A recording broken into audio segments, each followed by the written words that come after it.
Hey, Z-Speed back with the rear bearing install. So let's get started.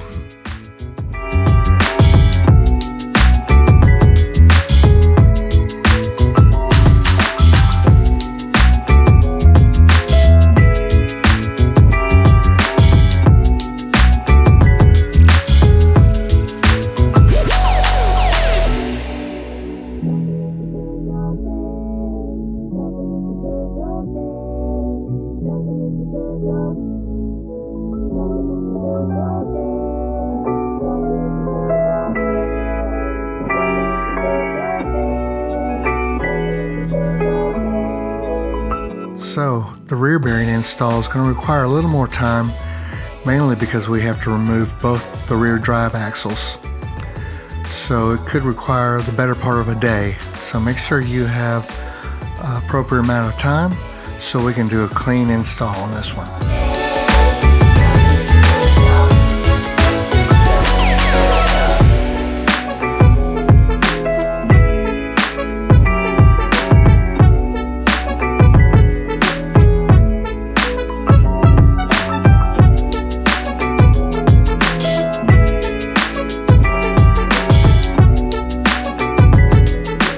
So the first thing we're going to do is remove the rear brake caliper, and I believe it's a 19 millimeter, but don't quote me on that. And you're going to need a breaker bar. You're going to pop those two guys loose. The good news is you have a radius bar right there on the right, and you can hang that brake caliper right there on that radius bar, and it gives it a good place to tuck it away so we can get to the next step, which is removing the axle nut. Don't forget to remove the cotter pin, and go ahead and throw that away because you're going to need a new one. Make sure your car is in gear and your parking brake is set. And now we're ready to try and break this axle nut loose. And that small breaker bar I got, that's not going to cut it because you're going to need a lot more leverage than that right there. So I'm going to take this 32 millimeter socket in conjunction with my breaker bar, and I'm going to slide my 3-ton jack handle over this, and that should give me a lot more leverage, about 2.5 feet actually, and that's going to make it as smooth as butter. We're just going to pop that right off, and it worked quite well. So make sure you have an appropriate amount of torque available to break this axle nut loose because it is on there. Now we're going to go into the car and use a marker to put some reference points on where the drive axle meets the differential. You can see I put a pink mark there and a black mark right there. That's just so when we reattach the drive axle that we can orient it in the same way it was previously. And the theory is that we're going to disconnect this drive axle from the differential, and we're going to drop it down just a little bit here, and you can see the motion. I'm going to just drop it down that way and then take the drive axle and pull it back, and that should give us enough room to get in here and remove the hub assembly. And you can see it's pretty tight back here, and that drive axle's in the way of these two bolts. These are the lower bolts for the hub assembly.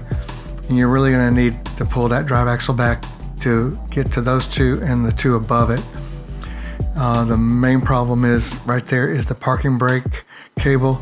You can see right there, and that drive axle may touch that a little bit. So the next issue is if you have an aftermarket exhaust like this Tommy here, when you remove the drive axle, it's definitely going to touch the top of this Tommy, scratch it up or ding it up, and you definitely don't want that. So you're probably going to have to remove any aftermarket exhaust to get a little more clearance to drop down this drive axle. Now, if you have a stock exhaust, you're in luck here because you're going to have just enough clearance to get your wrenches in here and break these nuts loose, this nut and bolt, and you can just squeak it by there, as you can see. So once you have enough clearance for your 14 millimeter wrenches, we can use opposing forces and break the nut and bolt loose and I was able to do about 2 at a time. And then you can put your car in neutral, release the parking brake, and by hand spin the whole drive axle so you can access the next 2 bolts. Put it back in gear, put the parking brake on, and just keep going until you get all 6 of your bolts off. And at that point, you are ready to drop the drive axle down. And the theory is that they're going to just kind of hang down a little bit. Kind of show you what it's going to look like on both sides. But right here, you can just drop it down just enough to get clearance underneath the differential and pull those drive axles back. You do not have to completely remove the drive axles. Just pull them back enough to where you can access the hub assembly bolts, and then you can remove those.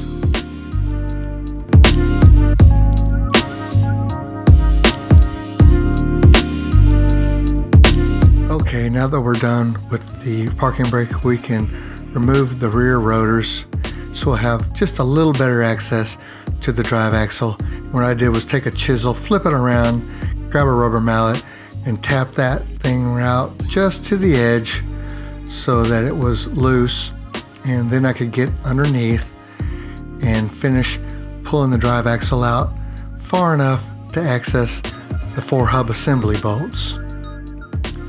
And that may take a little while. You may have to jiggle it around just a bit. Okay, before you put in the new hub and bearing assembly, make sure you get some high temperature multi-purpose grease, and you get in there and you lube up the splines inside of the new bearings so we don't have any problems with rust forming and seizing up the drive axle into the new bearing assembly. Now, even though you don't have to, I went ahead and removed the whole drive axle. I don't recommend it. It was quite hard, but once you do have clear access to inspect the whole assembly. And make sure you lube up the splines here real well, and that disc right there, make sure you get a lot of grease around that because that touches the new bearings, and you can get some clicking sounds if it's not greased up. And you can check your boot for rips and tears here.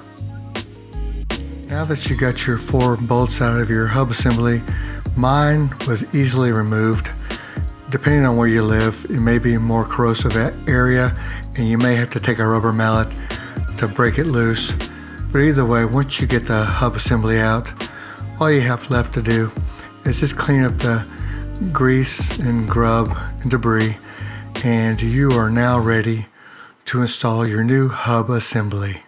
So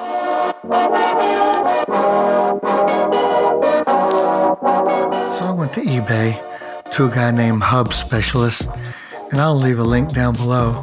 And I got a pre-assembled hub and bearing set up for $139 a piece, which is a little pricey, but I wanted a whole new set because I had some rust on the old assembly.